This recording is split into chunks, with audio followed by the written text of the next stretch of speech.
శ్రీ గురుభ్యో నమః.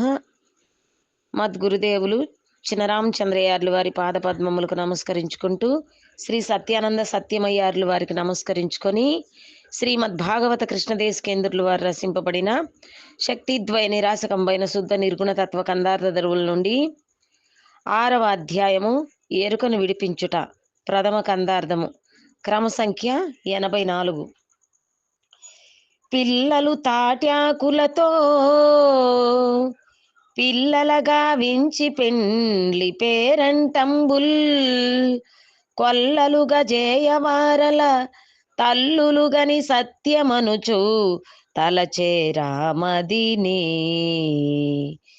నేను నీ వీట్లు తలచారామదిని కల్లా సంసారంబు గని మానవులు సంత సిల్లాగా గురు మంత్ర సిద్ధులు నిజమాని తలచేరామదిని నేను నీ వీట్లు తలచారామదిని.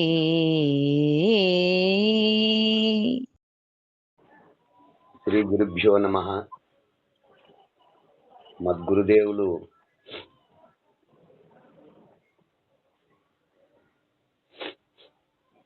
శ్రీ శ్రీ పరమానంద శంకర నారాయణ స్వామి వారి పాదపద్మములకు నమస్కరించుకుంటూ,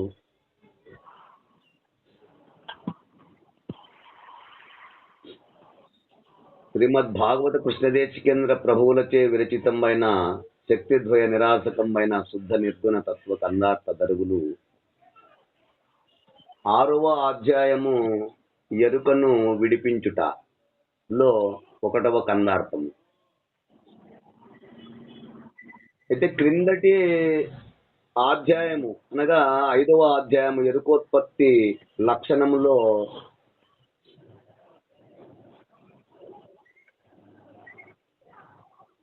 శ్రీ కృష్ణదేశికేంద్రుల ప్రభువులు ఎరుకోత్పత్తిని గురించి వివరించారు. ఎరుక ఎందుకు, ఏ విధంగా ఉత్పత్తి అయినది అనే విషయము,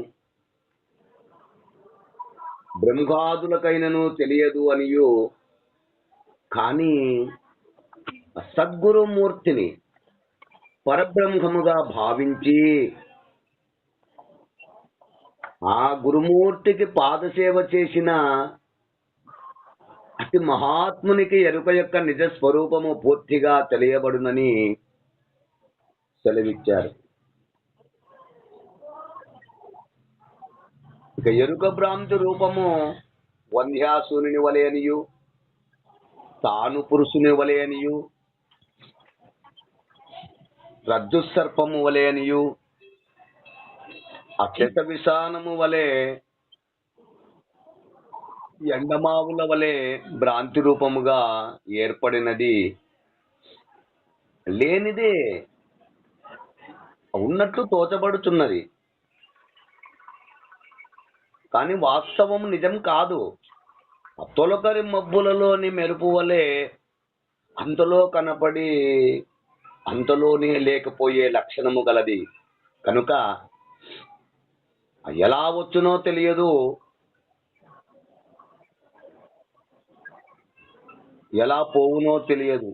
ఎలా అంటే నారికేలములోని నీరు వలె, ఏనుగు తిన్న వెలగపండులోని గుజ్జు వలె ఎలా లేకపోవునో తెలియదు. అట్లునే ఈ లేనెరుక అశాశ్వతమైన పరిపూర్ణ పరబ్రహ్మములో లేనిదే తనకు తానే ఏర్పడి కొంతసేపు ఉండి కనపడి తుదకు తనకు తానే లేకపోతున్నది. అది ఎలా ఏర్పడి ఎలా లేకపోవునో అంటే మనకు ఉదాహరణకు ఆ సంతోషములు మనకక్కడ కందార్థము, సంతోషము దుఃఖము అంతలోనే వచ్చి అంతలో ఎట్లు లేకపోవును. ఆ ప్రతిమలో లేని పెరుమాళ్ళ లీల వలె ఆ ఎరుక మిథ్యారూపమనియు, అన్నిటిలో ఏర్పడిన బుగ్గవలే అనియు, ఆ తొలకరి మబ్బు మెరుపు వలె అంటూ, ఆ కట్టెలలో అగ్ని వలె అంటూ ఈ విధముగా ఎరుక స్థితి ఉన్నదని అక్కడ నిరూపిస్తూ, పరిపూర్ణములో లేని మాయ తనంత తానుగానే ఏర్పడినది. ఈ మాయ అద్దములో ప్రతిబింబము వలె లక్షణము గలది. అందుచేతనే దీనికి మాయ ఏర్పడిన వెంటనే అందు పరిపూర్ణ పరబ్రహ్మము యొక్క ప్రతిబింబము ఈ చైతన్యము పడి ఆ మాయ ఉన్నది అయినది అంటూ దీనినే ఎరుక అన్నారు. మాయ అంటేనే లేనిది, ప్రతిబింబము లేనిదే. లేనిదే అయినప్పటికీ కూడా ఒకదానికొకటి మూలము, ఒకదానిపై ఒకటి ఆధారపడి, అమూలము ఆధారము అంటే కారణము కార్యము రెండు కలిసి గదా ఆ ఎరుక జగద్ అధిష్టానమైనది అంటూ విచారిస్తే ఎరుక ఉన్నదన రాదు, లేనిదే. శాశ్వతమైనది పరిపూర్ణము మాత్రమే. ఆ పరిపూర్ణము స్వతహా సిద్ధమై మార్పు లేక ఉన్నది. ఎరుక ఎంత మాత్రము అట్టి పరిపూర్ణములో ఉన్నది కాదు. అది అజ్ఞానులకు అంటే విచారించినటువంటి వారికి మాత్రమే ఉన్నట్లు తోచును గాని స్పష్టముగా అంటే గురుముఖత విచారించినటువంటి వారికి ఎరుక ఎక్కడనూ లేదు. ఇటు లేని ఎరుకని ఆ పరిపూర్ణ పరబ్రహ్మమును గురుముఖత విచారించినచో తానే లేనని తెలుసుకొని ఎచ్చట లేకుండా పోవును. ఇక ఎరుక లేకపోయిన తర్వాత పరిపూర్ణము ఉన్నదని గాని లేదని గాని చెప్పేవారెవరు? ఎరుకే పూర్తిగా లేకపోవును అంటూ మనము క్రిందటి అధ్యాయములో విచారించుకున్నాం. ఇక తదుపరి అధ్యాయము 6వ అధ్యాయము ఎరుకను విడిపించుటలో 1వ కన్నార్థము క్రమ సంఖ్య 84. ఎరుక మిథ్యాస్వరూపము గనక ఆ గురుముఖత శాస్త్ర విజ్ఞానముతో ఎరుక లేనిది అనియు, అజ్ఞానులు మాత్రమే ఉన్నదనియో భావించదరని ఆ ఎరుక క్రియలు జ్ఞానులు అజ్ఞానులు కూడా చేయించినటువంటి భావం మాత్రము వేరుగా ఉండునని అదృష్టాంతపూర్వకంగా నిరూపించుచున్నారు.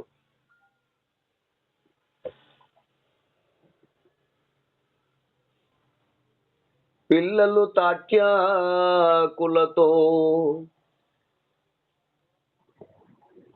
పిల్లల గావించి పెళ్లి పేరంటంబుల్ కొల్లలు గజేయ వారల తల్లులు గని సత్యమనుచూ తలచేర మదిని నిన్ను నీ విట్లు తలచార మదిని కల్లా సంసారముగని మానవులు సంతసిల్లగా గురుమంత్ర సిద్ధులు నిజమాని తలచేరా మదిని నిన్ను నీ విట్లు తలచారా మదిని.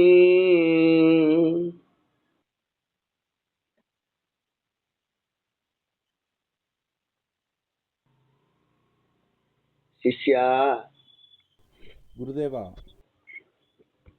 ఆ పిల్లలు ఆ తాటి ఆకులతో, ఆ తాటి చెట్లు బాగుంటాయి. మనము చిన్నప్పుడు ఆ తాటి ఆకులతో అనేక బొమ్మలు అవి ఇవి చేసుకుంటూ ఉండేవాళ్ళం మనం చదువుకునేటప్పుడు. ఆ చేసినవి కూడా అమ్మడానికి వచ్చేవాళ్ళు. అప్పట్లో అది 10 పైసలు 15 పైసలు అట్లా 20 పైసలు అట్లా ఉండేవి. ఆ పిల్లలు ఆ తాటి ఆకులతో అంటే చిన్న పిల్లలు ఆ సంతోషము కొరకు ఆ తాటాకులతో పిల్లలను గావించి, ఇక్కడ పిల్లలను గావించి అంటే ఏంటి అంటే స్త్రీ పురుష రూపములుగా బొమ్మలు చేసి స్త్రీ అని, పురుషుడు అని ఆ తాటాకు మట్టల చేత ఆ స్త్రీ పురుషుల రూపములుగా బొమ్మలు చేసి, ఇక ఆ బొమ్మలు చేసిన తర్వాత ఇంకా వారే స్నేహితులు, అంటే మీరు పెళ్లి కూతురు తరపున వాళ్ళు, మేము పెళ్లి కూతురు తరపున వాళ్ళము అని చెప్పని వారిద్దరు ఏర్పరచుకొని ఇక వివాహములు మొదలు పెట్టుకొని అందులో పెళ్లి కొడుకు పెళ్లి కూతురుని ఏర్పరచుకొని పెళ్లి పేరంటంబుల్ అంటే వాటికి పెళ్లిళ్ళు చేసి ఆ బొమ్మలకి ఆ పేరంటములు విందులు ఆ కొల్లలుగా చేయి అంటే విశేషముగా చేయొచ్చు, సంతోషముతో ఆడుకొనుచుంటూ ఉంటారు.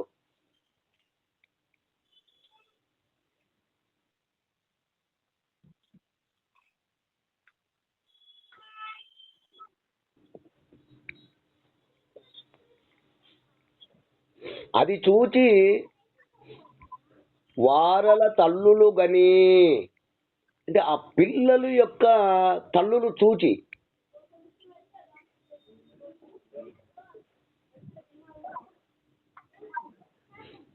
ఆ పిల్లలతో వారి తల్లిదండ్రులు కూడా వారిని ఆడించుటకై ఆ పేరెంట కార్యక్రమాల్లో పాల్గొన్నను. ఆ పాల్గొన్నప్పటికీ కూడా ఆ సత్యమనుచు తలచేరామదిని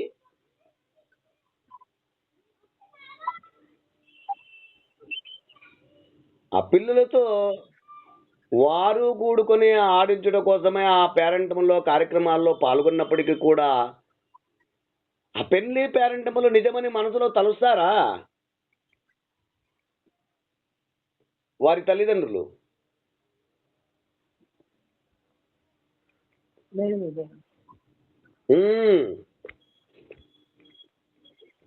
లేదు.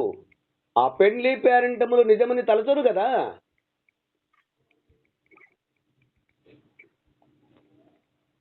పిల్లలు అజ్ఞానముచే నిజమని తలంచే సంతోషించుతుందురు. అట్లే నీవు నేను చేయబడు సమస్త జగత్కార్యములు నిజమైనవే అని భ్రాంతి చెందుతున్నాము. ఆ పిల్లలు చేసేటివేమో నమ్మలేదు, నిజము కాదని. మనం చేసే పని ఏంటి? మరి పెద్దవాళ్ళము మనం చేసే పని ఏంటి? నీవు నేను చేసే పని ఏంటి? ఈ సమస్త జగత్ కార్యములు నిజమైనవే అని భ్రాంతి పొందుతున్నాం కదా.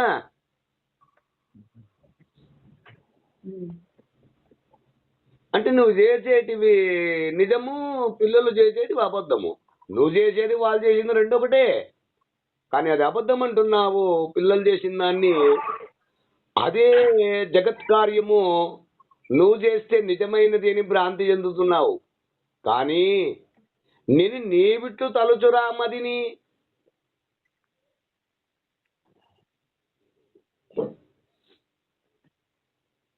అన్ని ఉత్పత్తి విధానం కూడా ఈ విధంగానే గుర్తించు.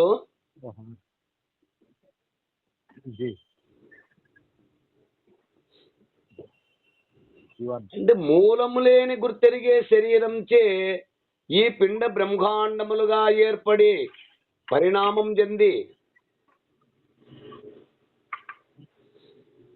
మూలము లేని గుర్తెరిగే శరీరముచే ఈ పిండ బ్రహ్మాండములుగా ఏర్పడి పరిణామము చెంది అకల్లా సంసారము గని మానవులు అంటే నిజము కాని ఎరుకచే ఆ పరిణామమునకు లోనై ఈ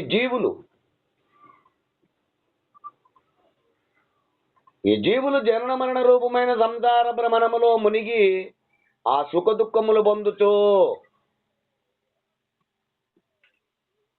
తిరిగి అంతలోనే సంతశిల్లగా అంతలో ఆనందపడుతూ ఏ విధమైనటువంటి భ్రాంతి పొందుతుందరో.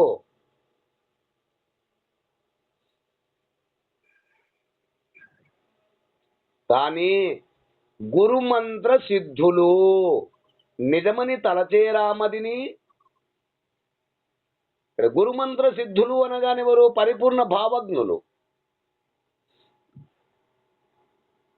అసత్యమని వాళ్ళ మనసులో ఈ భ్రాంతికి చోటిస్తారా అంటే ఇవ్వరు.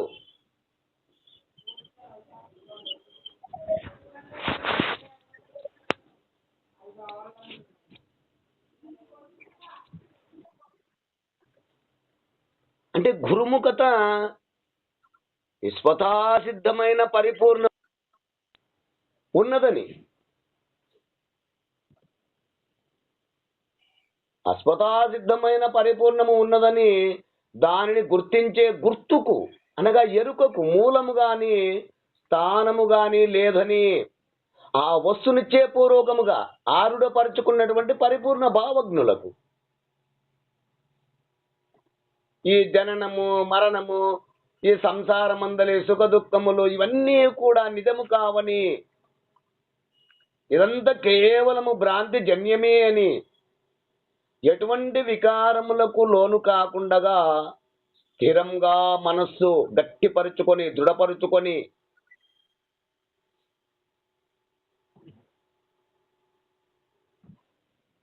భ్రాంతిరహిత స్థితి యందు ఉంటారు. ఈ స్థితిని నీవు బాగా దృఢపరుచుకొని నీ గురించి ఇట్టి ఆరుడత కలిగి ఉండుము.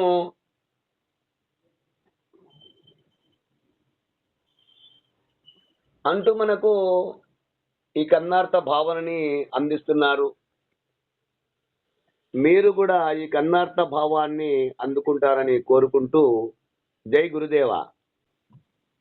జై గురుదేవ. జై గురుదేవ. జై గురుదేవ.